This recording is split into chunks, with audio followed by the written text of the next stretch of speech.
Hello and welcome to Fantasy Focus. Today's show is presented by Geico. Switch to Geico, see all the ways that you could save. My name is Daniel Dopp, joined by Field Yates and Mike Clay. We are really sorry for starting a little bit late. Mike, I gotta stretch now. yeah, you were doing. You look pretty nice, jacked today. Do Were I? you doing something before the show? You know what? I've been slacking a little with the workouts in the off season because I'm just so busy doing them punter projections and stuff. Right. So you got to grind through it. I don't have time for all that free time. But so I right back here. So got some space, did some push-ups. Yeah. Feeling a little good. So got to stretch now. It's important to stretch after your workouts. So I learned that. How about before workouts? Important Yeah, or not so absolutely. important? Yeah. Oh, Okay, yeah. gotcha. Do a little cardio, like to do jumping jacks and stuff, stretch out a little. Nice. That's important. That is important. That is very important. Really excited to be here with you guys on a Wednesday. This is our normal Wednesday crew. Going to dive into a bunch of fun rankings conversation. Can you believe it's week 10 already? No, I can't. Unreal. I mean, we're 2 weeks from Thanksgiving. Yeah. It's almost here. One of the great holidays of all time. I love We should Thanksgiving. do two sort of different rankings. One would be a holidays ranking, and two would be the best sides at Thanksgiving rankings. I really think we should carve out, maybe on the way. You did it. I see what you did there. We should carve out. That was definitely on purpose, guys. I knew what I was doing. totally. There. Yeah, of course you did. Just Yeah. nailed that joke. Carve out a time just to rank stuff. Yeah. Yeah. I wonder if the people would like that. Just rank it. Yeah, let's just rank some That things. actually could be a good off-season fantasy focus sort of series, Yes, right? thank Just you. rank stuff. We're here to rank. People like rankings chatter. We're going to do that right now, Daniel. Yes, We're just going we to rank are. stuff. Yeah, once in a while it could be fantasy related, football related. Sometimes it's goofy stuff. You know? Yeah, I mean, Maybe seasonal. mostly goofy stuff, but this is the off season. This is not Exactly. when people are expecting that kind of content. Let's try it out in 2 weeks. Thanksgiving show. Yeah, let's Just try it roll out. stuff. We'll All try right. our favorite Thanksgiving sides or desserts. That's not important for people as we're getting forward Yes, to it a is. playoff It'll take push. 2 minutes. Okay. Okay. People are always on my timeline more personal stuff, less football. That's That what I is- see all the time. My timeline is just like that. Please talk more about yourselves and less about football. That's Always. exactly All right. what So, it looks like. as I said recently, why do you guys get this kind of stuff? Meanwhile, I'm getting offers on crypto and Dogecoin. Oh, that's true, yeah. My account is just hey, if the first 5 people who comment on this reply with the emoji for a crystal 8-ball, I will give them 10,000 crypto bitcoins. I get those, and the whatever ones that are blurred out, you have to press the button to open Oh, up. that's- Get those are the too? ones you don't Mike, want. don't I actually never press click the them. button. I would never do Never- that. would I'm a never horsey do that. fella. I would never click those. All right, Anyway, like we said, we're going to do a bunch of rankings today, but very first, a little bit of news Yeah. for the Los Angeles Rams. let's go. Curveball. Who had this one on their bingo card? I did not. So in case you're wondering what we're talking about, Carson Wentz signs with the back? Los Angeles Rams. Yeah. Rams have a bye here in week 10 as a part of this. They also released Brett Rippon after how bad it has been, unfortunately. Is this my fault? I don't want to say it's your fault, but Because you were ripping on them all Monday, week. I was like, does it not surprise you guys that teams don't have a more sensible backup quarterback plan? And then 24 to 48 hours later, Carson Wentz is now a Los Angeles Ram. that's right. This is actually sneaky important, by the way. Not with respect to Carson Wentz. He's going to be the backup. So I guess if Matthew Stafford's thumb either gets worse or he's not ready in week 11, then maybe it does have some value for Carson It's Wentz. important to the guys that we care about, That's right? right. It's important to Cooper Kupp and Puka Nacua Yeah, because if exactly. something happens to Matthew Stafford, even if Carson Wentz is not on our starting quarterback radar, he at least gives us a bit more optimism. Not that Carson Wentz has been good over the past couple of seasons, but if you watch Brett Rippon on Saturday, you know why I'm excited about Carson Wentz. And it's also one more part of this that I think is important. It's not just if Matthew Stafford goes down, you have a more respectable backup quarterback.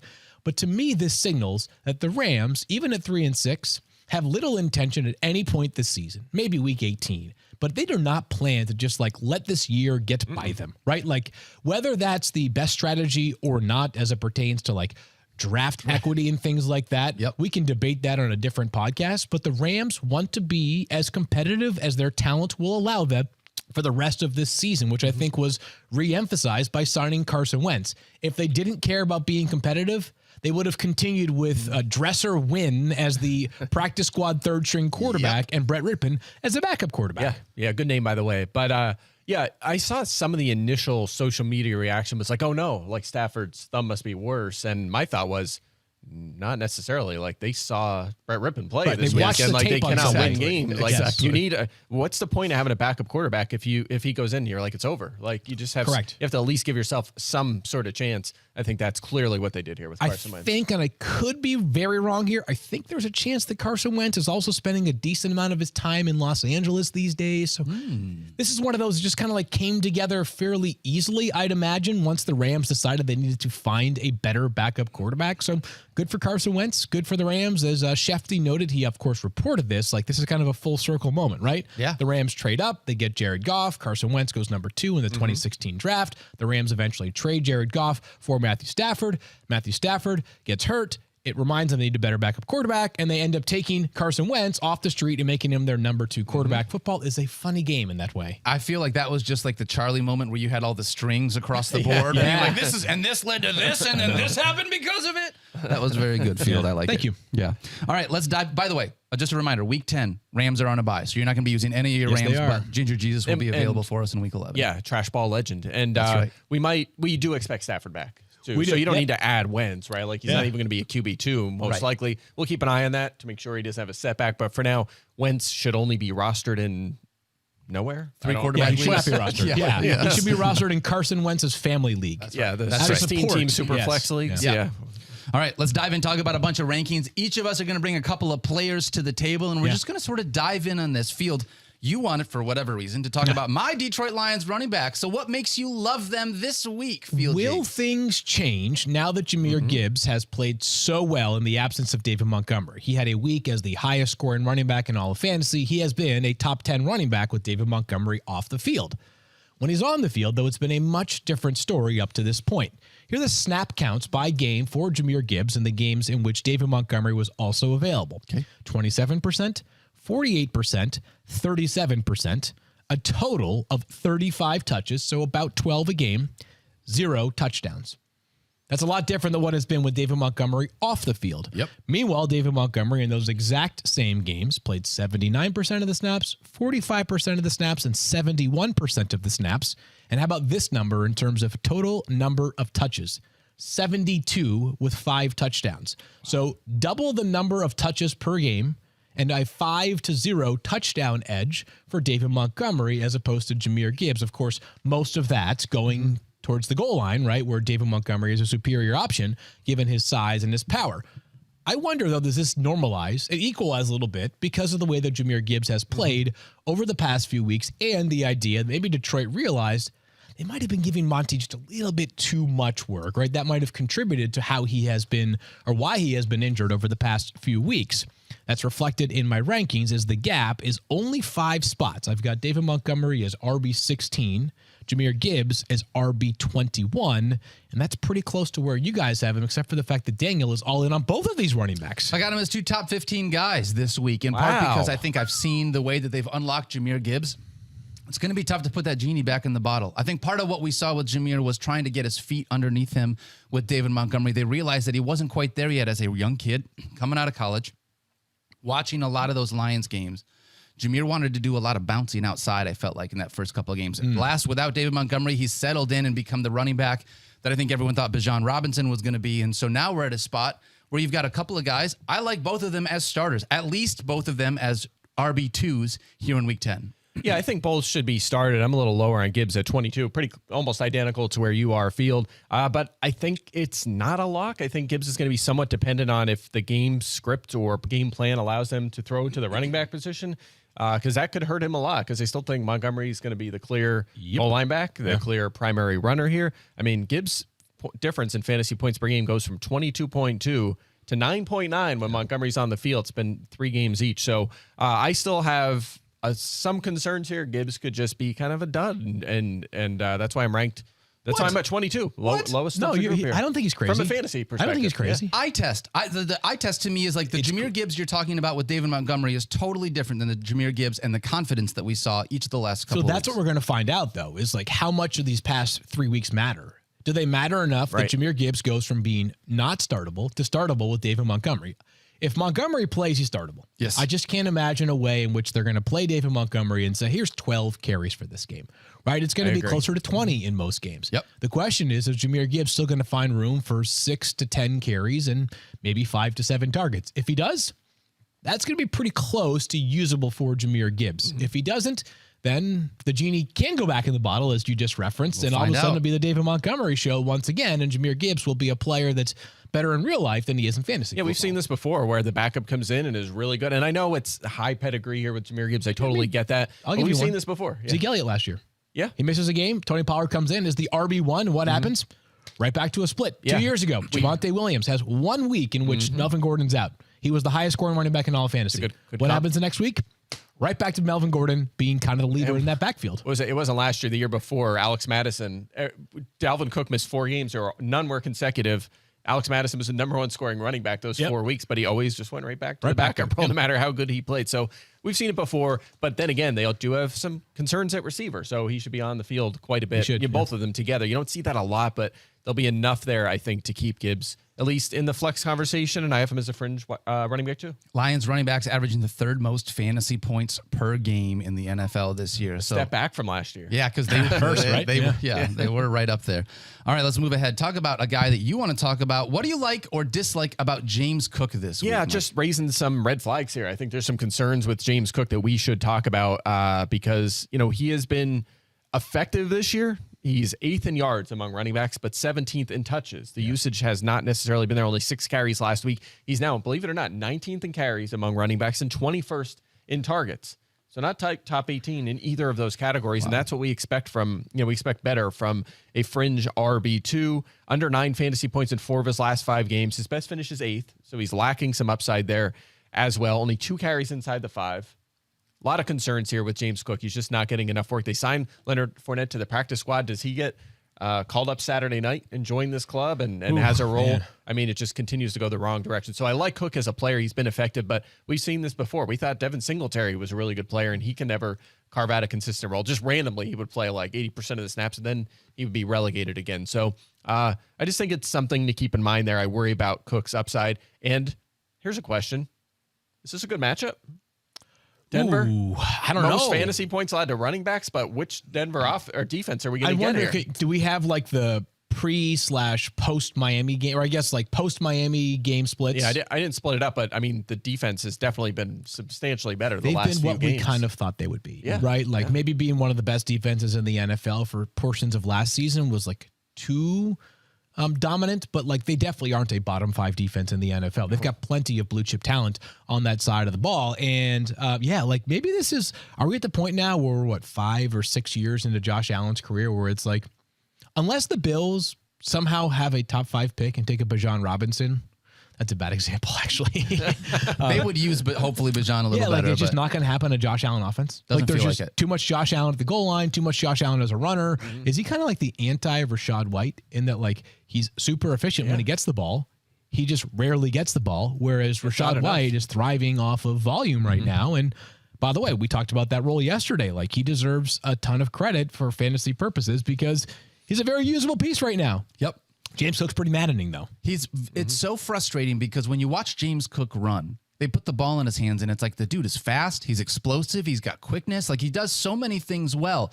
But you said it, Mike, and that's what I wanted to say coming into this. What's the ceiling right now on James Cook? He's not getting enough passing game usage. He's got a little bit, but not enough. He's not the goal line guy. He's basically living between the 20s in an offense that's run by Josh Allen and all the things that, like, no matter how good he is, it just feels like a lot of this is set up against him. So you can't go too far down this list because he's still so talented. That's why I also have him as a top 20 running back, but I don't feel good about it. That's why he's a low-end RB2, and I've lowered my expectations on James Cook going He's kind forward. of like he's kind of in a category of like a number 2 running back on a team that's like startable in fantasy. As opposed to like a number 1. Right. Yeah, that's a good point. Yeah, he's one of the best offenses in the league. He's like recent Zach Moss until last weekend, basically. Yeah, exactly. Or like Jahmyr Gibbs, almost like the number 2 in an offense. That's what he feels like. He doesn't feel like that number 1 that's going to get all this volume and can have a top 5 week. He just doesn't. He's one of those guys I want to be on a different roster because I just see him he looks so explosive when he gets the ball in his hands. If he could just get more touches, I wonder what he'd look like. It's interesting though because the knock on him coming in was, is he going to be a feature back? Because he's 195, something like that. Very good in the passing game, but if you're under 200, it's generally hard to carve out a 20 touch sort of game role, and maybe that's sort of what we're seeing here. But and the interesting part is that I don't think that the Bills' offense is the issue right now. I think the defense is probably sort of leaving more questions to be asked. They're 5-4, where you can start to pinpoint some stuff. People were asking whether there's going to be any changes to the offensive coordinator spot in Buffalo as recently as Monday morning. There is going to be none, according to Sean McDermott, but it's not like things are going great right now for Buffalo on offense. Daniel, you want to talk about Davante Adams, who has become kind of your favorite player to talk about for all the wrong reasons in recent weeks. Yeah, I hate this. None of this is about Davante Adams for me, but I kind of want to call you guys out and ask you some crazy questions. No, go for it. Yeah. It's more Mike than it is you, Field, because he does our projections here. But no, I mean, Mike has him. We're only one spot apart, Mike, and I've got him as wide receiver 21. You're at 20, Mike. Yeah, Daniel's at 26. I am at 26. Okay. I still think I'm a little too high on him, and here's part of the reason why. God, you know how bad that feels? I was outside the top 20 on Davante Adams last week, and by the way, it was right. It was the right call, unfortunately. yeah. It sucks. Here's what I don't understand. They're taking on the Jets. Yeah. The Jets are really good. They are. We have Davante Adams as a top 25 wide receiver, and the actual productive Raiders wide receiver, Jacoby Myers, is outside the top 35. I've seen Davante Adams be wide receiver 64 over the last 4 weeks. I don't understand where the excitement or is this just because he's Davante Adams, even though the team isn't using him, we just have to keep putting a superstar up there? Maybe. Because I don't offer a couple of glimmers of hope, maybe? No, but you can try. Okay, I'll try. You can try. All right, so if you're looking for a couple of glimmers of hope here, in the 2 games that Aiden O'Connell is his quarterback, Yep. he has 21 targets. Yes, That's 10.5 10.5 per game. That's pretty good right there. Which is, by the way, way more than Jacoby Myers has. Yes, it is. Way more. So he has the clear edge over Jacoby Myers in those games. Moreover, and the Jets defense is truly and outstandingly dominant, but the Jets defense, and Mike can attest to this, is one of the zone heaviest defenses in the NFL. It's part of the reason why Mike will always mention the Jets cornerbacks and wide receiver cornerback matchups, but will never be like, yeah, Sauce Gardner's going to shadow Davante This Adams. guy, He won't. right. It's not going to happen. That might give a little bit of that might open the door just a tiny bit for Davante Adams. I think what's happening at time.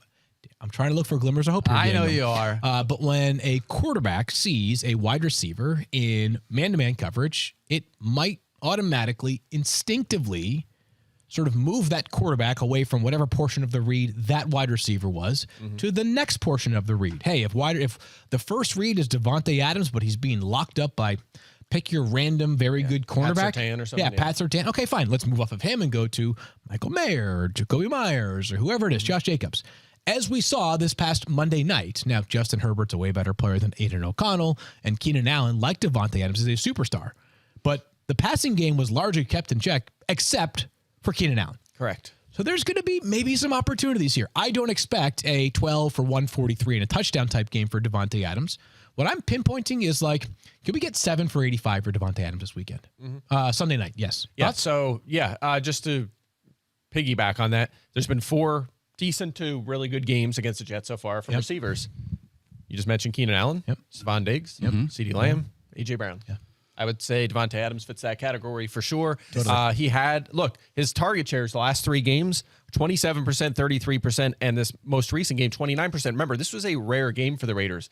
They were winning comfortably the whole game. They did not have to throw the ball, and that's why Josh Jacobs had 28 carries or something in the game. So, but they're going to have to throw more in this one. So that's what doesn't make sense to me. So when you say that they didn't have to throw the ball a lot, but then we're going to hinge on the fact that he had a 29% target share, that number is infallibly wrong. I get it that it's a 29% target share, but if it's only 15 we're using passes, it to look forward though. Going forward, they're going to be behind more often. So if he continues to see this 10.5 targets a game from Aiden O'Connell, he's going to have better games. Behind like they have been the last 4 weeks where they've utilized him to the tune of wide receiver 64. That was Jimmy Garoppolo, previous coaching staff. It was a mess. I'm more confident. And again, I have him 20th. This is a guy we rank 4th, right? Usually, yeah, we've given you the discount because if you look at the players that are also going to be ranked around 20th to 25th. And I'd have to pull them up right now. I apologize that I didn't think of this in advance. But it's if one of those guys has a top 3 wide receiver week, you'd be like, whoa, that came out of nowhere.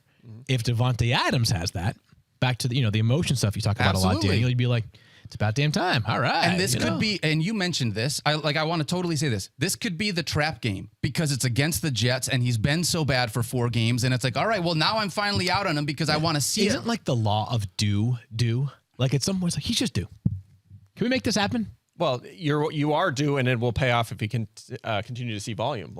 Expected touchdowns and your favorite word of the week, air yards. That's true. Favorite term of the week. It'll turn into something. I don't want to poo-poo your doo-doo Field, but I'm not sure that I am on the same boat as you with this one.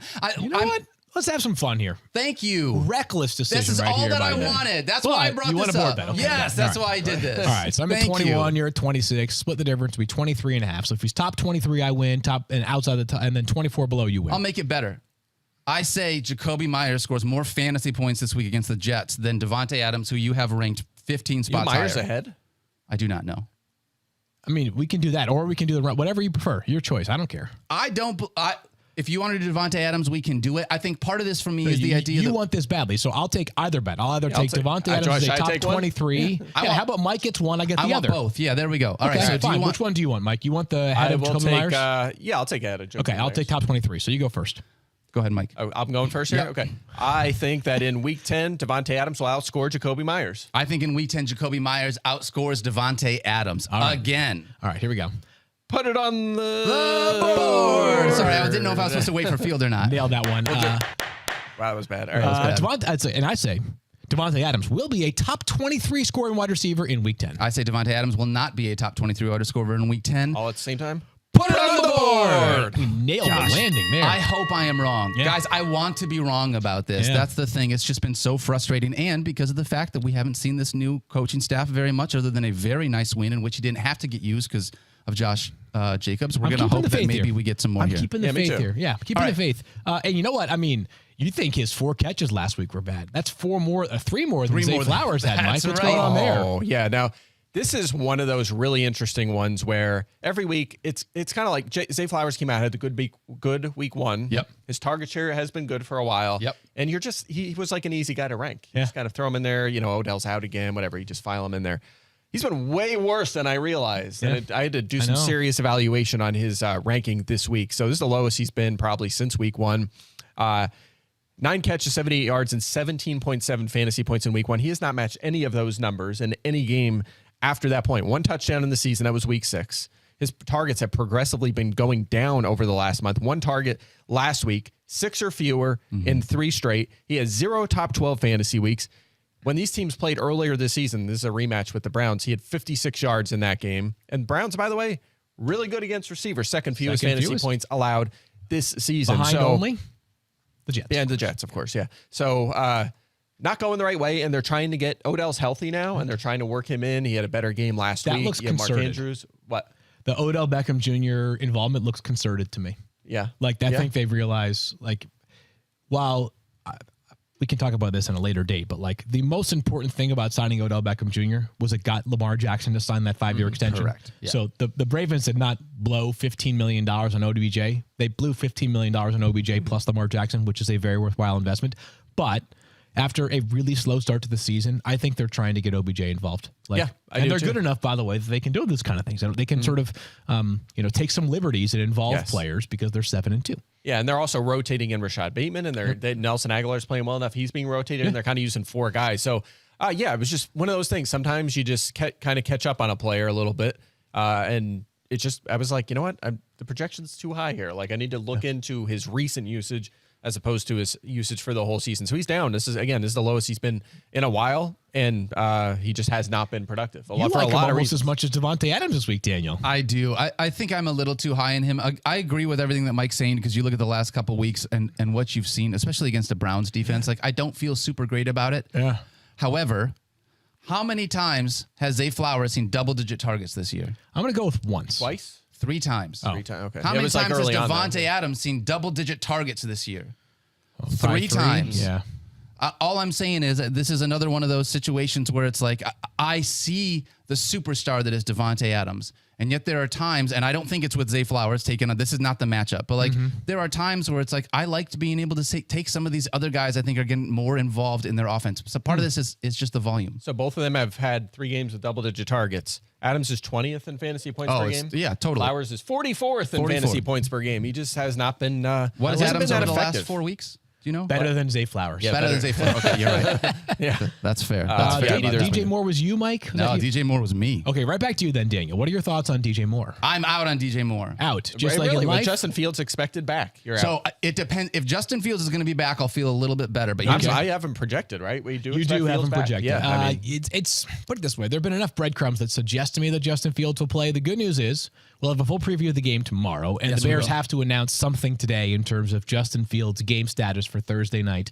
The Bears are wearing their orange helmets and uniforms. Does that impact your DJ Moore rankings at all? You know what? It should. It doesn't. But if I see that, it might actually bump him up a little bit for me. Here's what I got. Okay. First 3 weeks of the season, DJ Moore was wide receiver 43. Okay. With Justin Fields, yes. Then in weeks 4 and 5, he crushed it. He was wide receiver 1, averaging 38 fantasy points per game in just weeks 4 and 5. Also, I mean, of course, there was that 49-point effort, which certainly helped. But he was good the following week. But having that upside, too, is, I mean, remember, that offense started off so poorly. Yeah. No, I know. Wide receiver 43. They were very poor. Yeah, I think they were. And then Justin Fields got hurt in week 6. So we're throwing that one out. That one doesn't count for DJ Moore.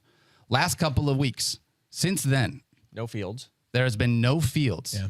And he is wide receiver 48, averaging 9.8. So wait a second. So there's been two weeks in which he has been usable in fantasy. And now we're talking about getting Justin Fields back. Short week doesn't really matter because he doesn't play to me, right? Right. He's the highest scoring player in Thursday Night Football this year.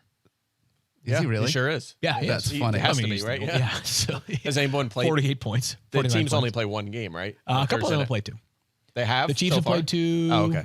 This will be the second Bears one. There have been...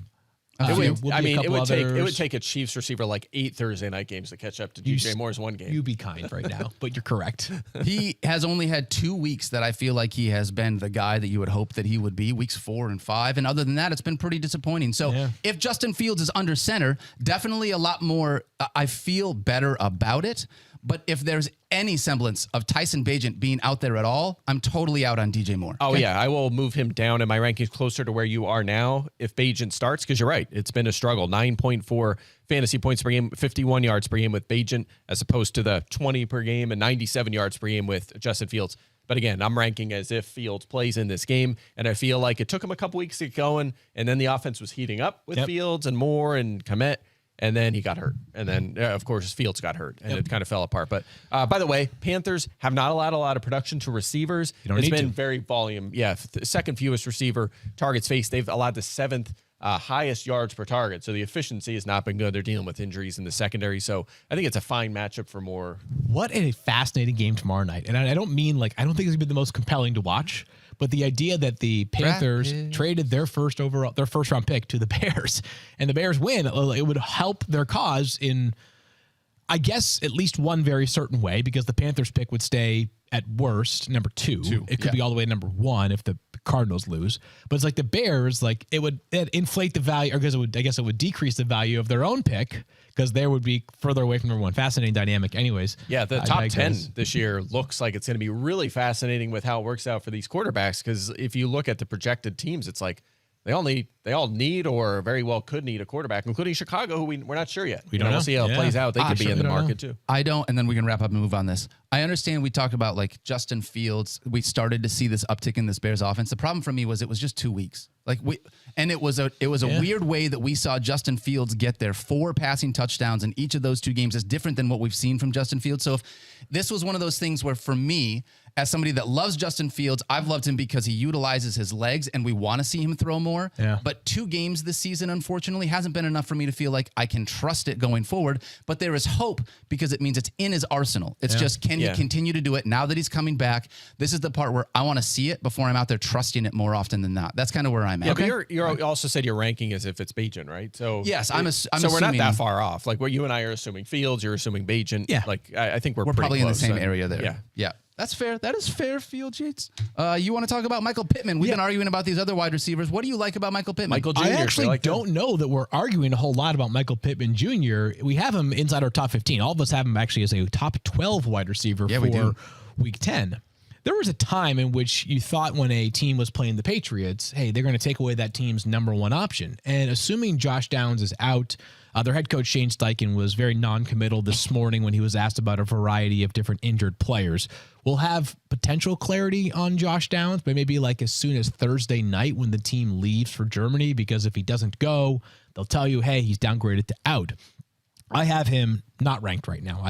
Mike has him not projected. I have him not ranked as a result of that. But this Patriots defense, not your father's Patriots defense this year. They cannot figure out cornerback. Once Christian Gonzalez went down, everything kind of fell apart in that secondary. Maybe he deserves a token 5th placed defensive rookie of the year vote, even though he played 3 games. Yeah. But the Patriots have allowed the 4th most fantasy points to opposing wide receivers this season. Wow. Have they faced some excellent receivers? They sure have, right? They've faced Tyreek Hill twice and Stephon Diggs and A.J. Brown and some of the very best in the NFL, but they have not been able to slow down those players in the way in which they have in prior seasons. So you multiply the fact that Michael Pittman's already seen a heavy target share. He's number 8 in the NFL in total targets.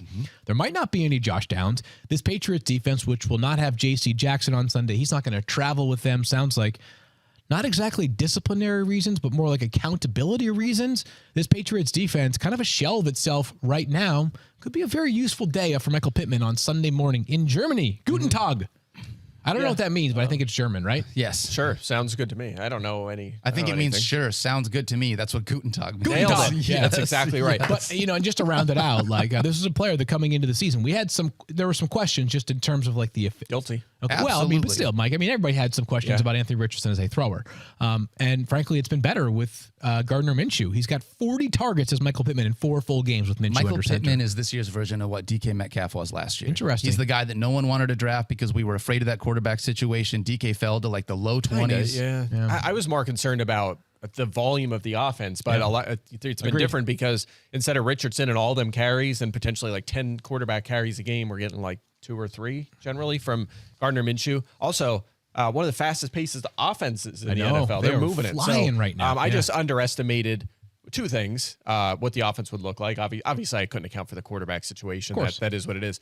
But also just Pittman's really good, and they decided, look, we're going to manufacture a huge target share for him. We might not even, when we don't throw it a ton, it doesn't matter. We're still going to get him a huge target share. So, do you care about red zone targets or no? Not red zone. You care about I think end every zone, target should be obviously. wasted. I don't like that we value I'll just.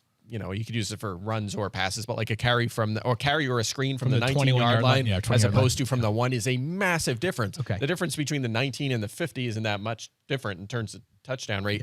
From the 1 versus the 5 even is a much larger gap. That's fair. So if you did, I would just tell you that he is second, is Michael Pittman Jr. in percentage of teams' red zone targets this season. But if you don't, then I would just not say that out loud. Down in the scoring area of the field, they're at least looking towards. Yeah, that's fair. And also just good for PPR because they're manufacturing short-range touches for him. That's been the offense so far, running a lot of plays. So, he had 2 duds in there, but otherwise he's had 13+ in 7 of 9 games. He's been really, really good.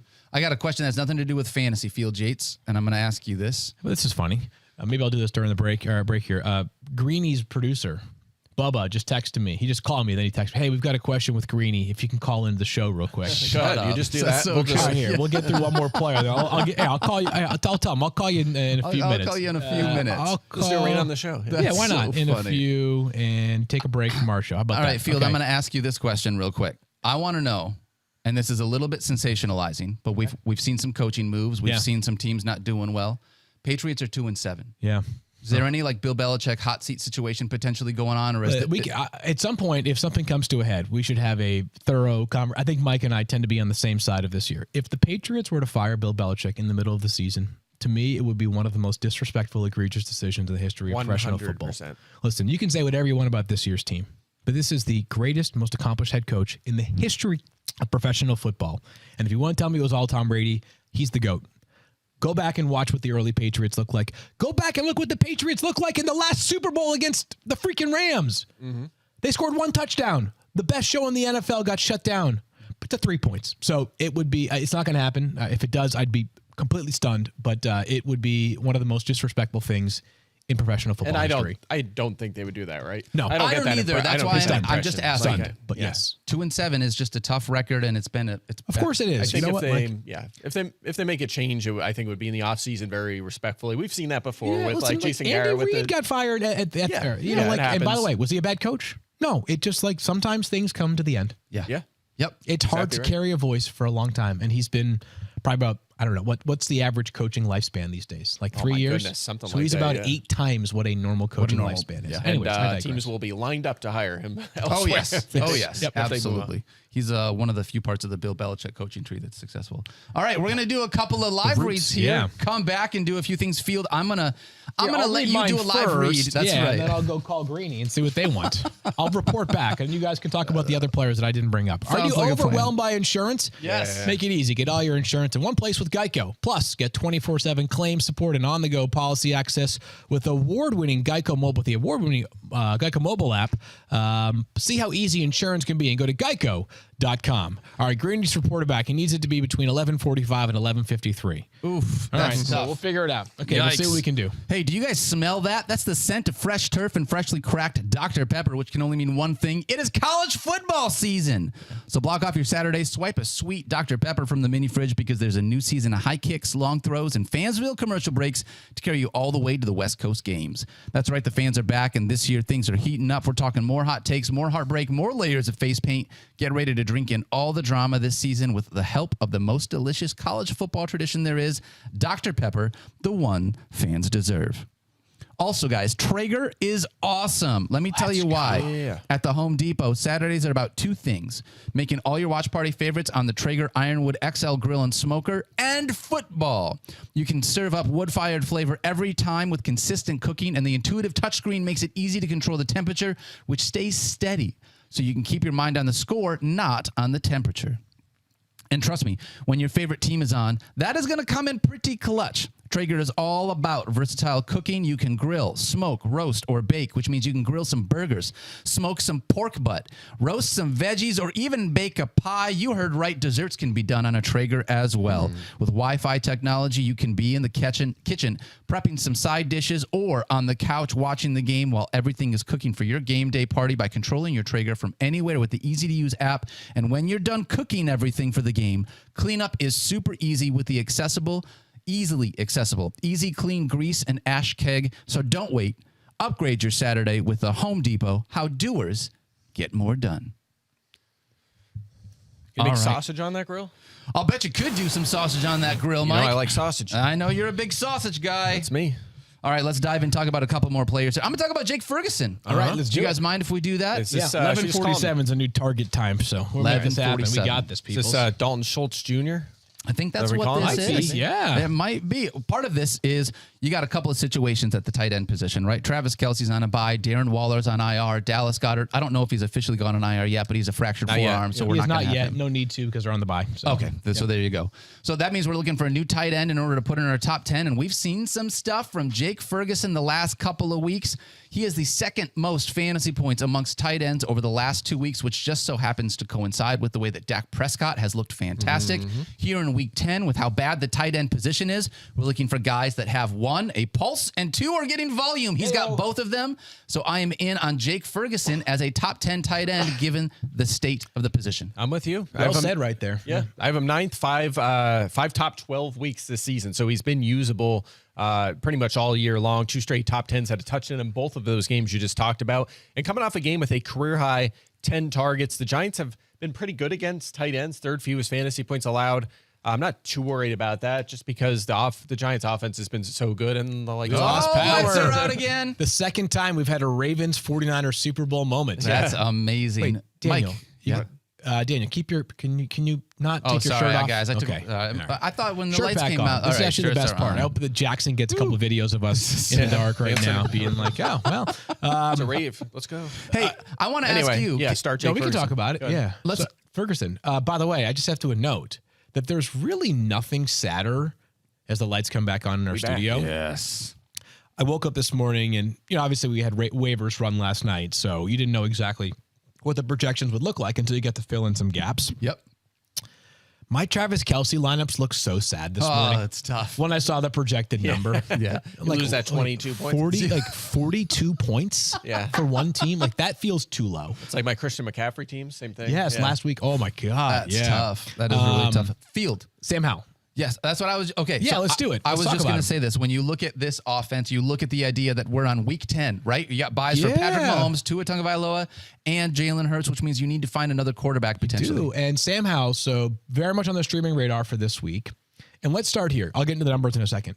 Eye test continues to be very positive for Sam Howell. Yeah, I was going to say, is really he a good. streamer anymore, or is he just, Might just be a starter? Yeah. Yeah. He looks really good. Happy for the kid. And the Commanders obviously are going a different direction right now after trading for both a second and third round pick, moving off of Chase Young and Josh Sweat, Montez Sweat, excuse me. So they might be thinking future and like youth movement, but Sam Howell could very much thread that needle of like being good enough to know that you know that he's a thing, but also young enough where you can build around him going forward. Yep. Numerically, there's some good things as well. Back-to-back games with at least 40 passing attempts. So tons of volume here for Sam Howell, which I'm not sure if that's because they can't run the football that effectively, if it's just the way that Eric Bieniemy wants to play call, if it's game script, whatever you want to call it, but it's been a thing for the past 3 weeks. Moreover, he plays against the Seahawks this weekend. And if you look at the raw numbers, you think to yourself, like, what kind of matchup is this? Is it middle of the pack or not? And then you look a little bit deeper and you look at 4 of the quarterbacks they've played this season, Seattle. Bryce Young, Daniel Jones, Josh Dobbs, PJ Walker. Yeah. So none of those quarterbacks. Yeah. Yes. Right. Yeah. Yes. Against the 4 quarterbacks that I would say are average or above average. In this case, all of them I think are above average. Week 1, Matthew Stafford, 334 passing yards. Week 2, Jared Goff, 323 passing yards, 3 touchdowns. Lamar this past weekend had only 187 passing yards. That was a game script thing. They were blowing them out. He also was 21 of 26, so completed about 80% of his passes. He was awesome. Joe Burrow had 185 passing yards and 2 touchdowns. That was also earlier in the season in which Joe Burrow was still overcoming the calf issues that seemed to be a thing of the past. So I don't know if this matchup is as scary as, not that the raw numbers suggest it's super scary, but it doesn't feel that scary to me. And now he has 5 top 11 finishes this season. Yeah. You're right. The Seahawks are tricky because they were missing Reek Woolen and Weatherspoon open the season, who's been awesome. Another gem cornerback. Fine. Total gem. Yeah. They got healthy and they were playing well, but the schedule was easy, so you weren't sure what to expect. And then they just got crushed. By the way, remember Seattle? This is why relying too much on defensive matchups is tricky because remember, you're like, they've allowed the lowest yards per carry to running backs. Yep.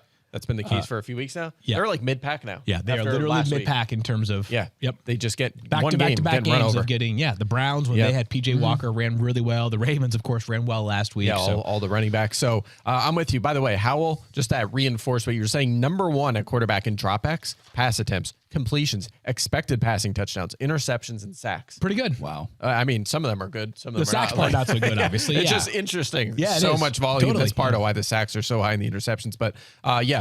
And by the way, 5th best completion percentage over expected. So he's been effective as well. It's not just volume, not even running as much as we thought. Yeah. Just it's a lot of pass volume. And he looks like he might be, I want to say a superstar, but a competent starter. Yeah, good enough that if they do have a top 10 pick or top 15 pick this year, and you know, as we always know, or as we often know, like typically if a quarterback makes it to pick 15, it's probably not like a no doubt about it prospect.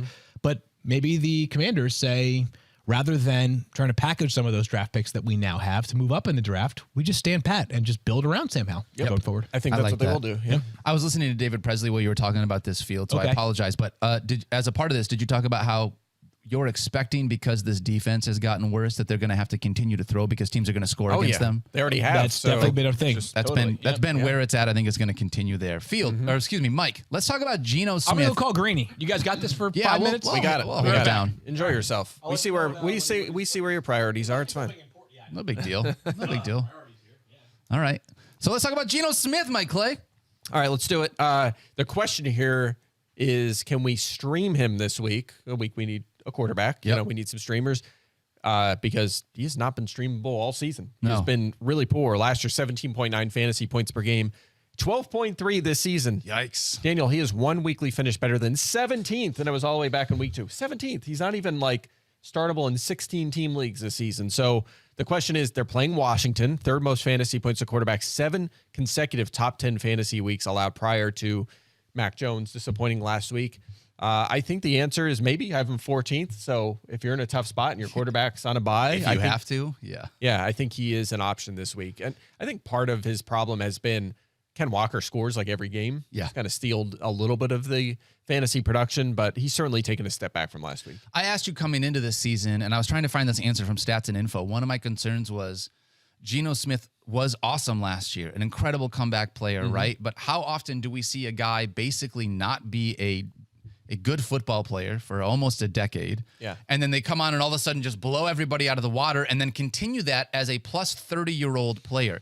I've never seen that before, and it hasn't really transpired that way for Geno Smith. He's kind of fallen back into that line, which is where guys like DK Metcalf and Tyler Lockett are not disappointing necessarily because they're still getting production, but it's not the production that you had thought you were going to get coming into this season. They're not as bad as some guys, but I definitely understand if you're like, man, my Seahawks pass catchers and quarterback situation is just not what I thought it was going to be this year. Yeah, and this is why Geno Smith finished top 5 in fantasy points last year, and we ranked him like 15th, 16th, 17th Right, this exactly. season because we were suspect of it, right? We were like, can he do this again? I don't know. Is that Some possible? of it too was like,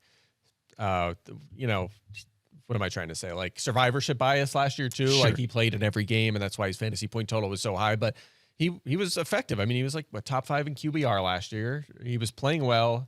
He was productive in fantasy for the most part.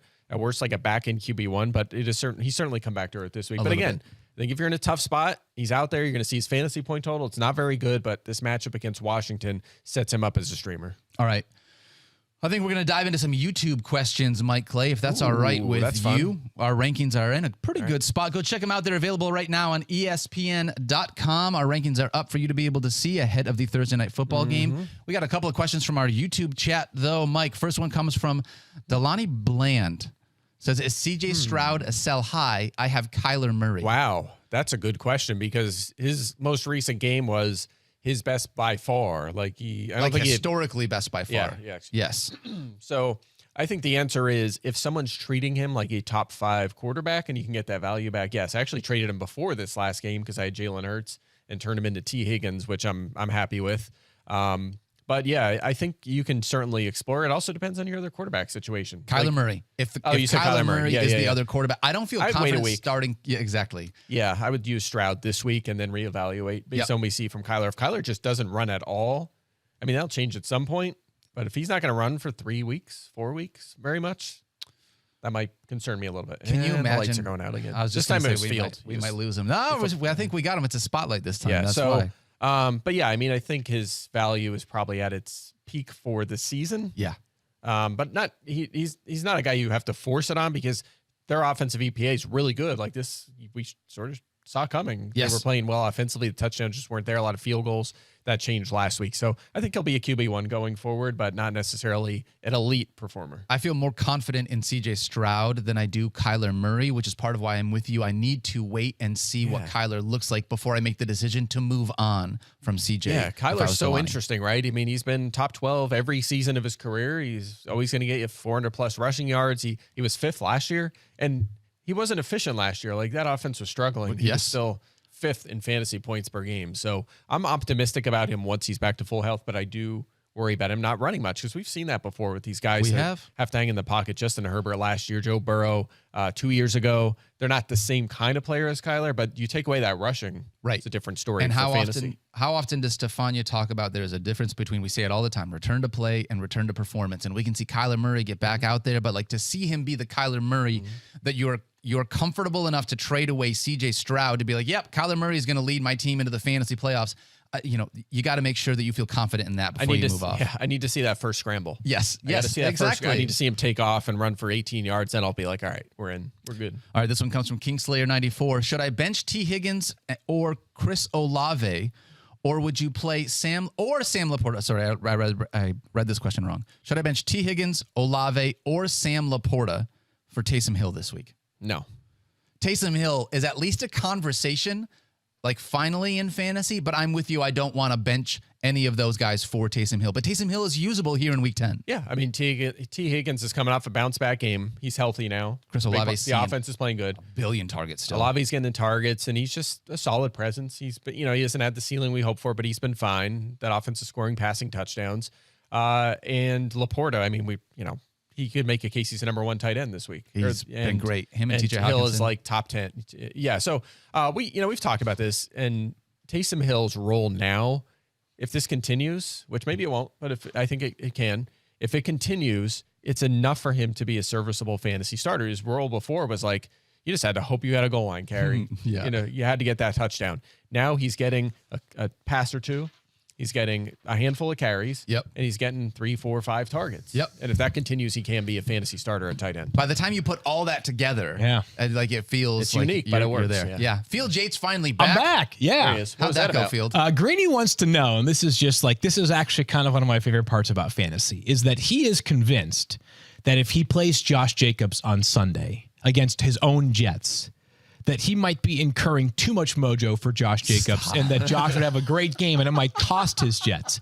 I tried to make the exact opposite argument. I said, Greeny, you win both ways. If Josh Jacobs goes crazy on Sunday night, Bam. your fantasy team does well. If Josh Jacobs has, quiet as a church mouse kind of night on Sunday night, the Jets probably win the game. He was, I would say, more convinced, but not totally convinced by the end of the conversation. I got to tell you, I appreciate this, Greeny, letting everybody know it's an emotional thing, this game of fantasy. This is what people do. They start having these questions. They're like, what do I do with this situation? So, what would he do? Is he benching, playing Michael Carter over? It was Latavius Murray was the other option. One more, I would say, not particularly inspiring option. I can't remember who it was besides Latavius Murray, but it was not like it's like Josh Jacobs is being benched for Alexander Madison. It was like Josh Jacobs being benched for again Kenny Gainwell or Latavius Murray or something like that. Yeah, this is the funny thing about Kenny fantasy though is Jacobs is obviously the play, and Latavius Murray is absolutely going to score 2 touchdowns and outscore him. Correct. That's just the way it goes. This is what people do every single week. We don't think about it. You guys don't think about it this way, but people are so emotional about this. Oh, I do. You get text messages from people all the time, Field, being like, should I start this guy or should I start this random scrub that has done something? No, we all do. It's bad. I mean, have I had some weeks where I won the week prior and then I happened to recall that during Thursday Night Football, I was wearing a particular Rowback hoodie and put that same Rowback hoodie back on? Yeah, I have. Right. Am I proud of that? Not necessarily. Yeah, I used to do that when I was really into basketball. There was a time. There was a couple of years where I watched every Sixers game. This was peak Iverson when they got Matumbo. Yeah. Back then, I used to have this weird thing where I'd watch Mark Zumoff and the mayor and Steve Mix call the games. Yeah. And if Sixers were playing bad, I would have to flip the channel. Of course. Until the volume came back on for the next, and then flip it back. I mean, of course. And then I got older. And now I just can't change the batteries. I just think it's insane. Oh yeah, all that stuff's ridiculous. Now I don't. Now I'm just this doesn't matter. Why are we talking correlation about this? causation? Yeah, I used to be guilty of that. That's amazing. All right, we got a couple more questions here from Twitter. That's what we came to, Field. We're taking a bunch of questions, from our YouTube and Twitter handles. Yeah, let's do it. This one comes from Garrett. Got offered DeAndre Swift for Tony Pollard. Do I take it? Oh, God, I'm not Here's the prepared to question. answer. This is a tough one. First of all, Pollard's I think he's going to be better. I mean, his schedule's lightening up for him, which Swift's is nice. on a bye this week as well. Swift so you is have on a bye at this least week. 1 week of no utility. Pollard's already had his bye, correct? And also, what's your confidence level in Swift's holding up the rest of the season? In terms of durability. You know something, Mike? He's never been this durable. I'd like to tell you that I have some great feel on it, but truthfully, I don't have any feel on guys. I think that's the correct answer. Yeah, I think that's the right answer. Yeah. It's back to what we've talked about, the idea of predicting stuff. Oh man, I think I'd hold Tony Pollard. And I'm the anti-Tony Pollard guy in this show, right? I agree with you. Yeah. There's a part of me with DeAndre Swift, in spite of how good he's been, I'm waiting for, I'm waiting to see if something happens because the injury bug always caught him in Detroit. Hopefully it doesn't. You never want to root for injuries. I'd love to see him play a full 17 games. That would be incredible. It's amazing to me that he made it to week 10 with his bye, has not gotten hurt yet, and now we're at a spot where he can continue to move forward. I'm still on the Tony Pollard. By the way, targets haven't been great for him lately. Carries have been, but their next month is horrific. Their schedule is really tough. Kansas they might City, be throwing Buffalo, him more, and if they're Eagles, pushing it down, they're pushing it downfield, and they don't necessarily dump it off a lot. Does Jalen Hurts? So I feel better about Pollard. Okay, a couple of things here too, by the way. Garrett, thank you. You know why? These are the kind of fantasy trades that I actually enjoy thinking about. So often, there are two that I just can't handle. One will be someone wants to trade. They want my Christian McCaffrey and they want Keaton Mitchell and they want Jake Ferguson and they want Sam Howell. It's no. 3 reasonable parts do not make one elite part. That's not how fantasy football works. Or the ones where all right, so I give my Travis Kelce plus my Travis Etienne plus my Michael Pittman Jr. in exchange for their Mark Andrews plus Alvin Kamara plus DK Metcalf. And I'm like, are you just reshuffling the deck here? It's the same players. Yes. Like, yes. if you want to, go for it. Like, but I don't know why I'm supposed to have a strong opinion on that. So thank you, Garrett, for a legitimately difficult trade question to answer because it's a fair one, both sides. Yeah. By the way, shout out to my Veterans League. We had it was like the trade deadline yesterday. Really? Yeah. I mean, it wasn't actually our trade deadline, but it No, was it like wasn't. a Yeah. ton of trades, That's one awesome. after the other. And they were some really good deals, like teams that it made sense, like trade 1 for 2. Like I have to fill, like I need a running back and a receiver. This guy trades a superior receiver to get a lesser, like a Nico Collins, and then a good running back. There's some good deals that went down. I'm not part of it yet. I'm trying. I need a number 2 running back, but it was awesome yesterday. We're going to share a lot more on the Veterans Leagues on Veterans Day next week, by the way, so stick around for that show. And I made a trade at the beginning of the season,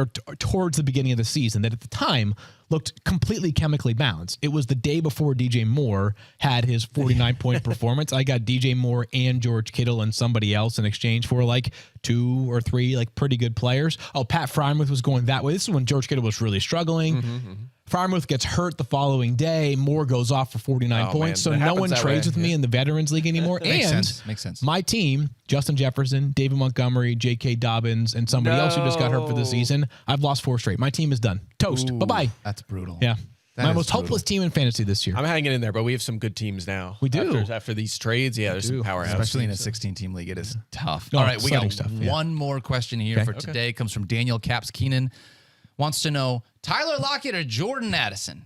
Ooh. Man, Matchup is much better for Addison because of the fact that for Lockett, they are the Commanders, and just because you have a little bit more faith in the quarterback, right? Whereas Minnesota gets New Orleans, Josh Dobbs first start, like Dobbs was awesome last week, but has been up and down this season. Better matchup is Tyler Lockett.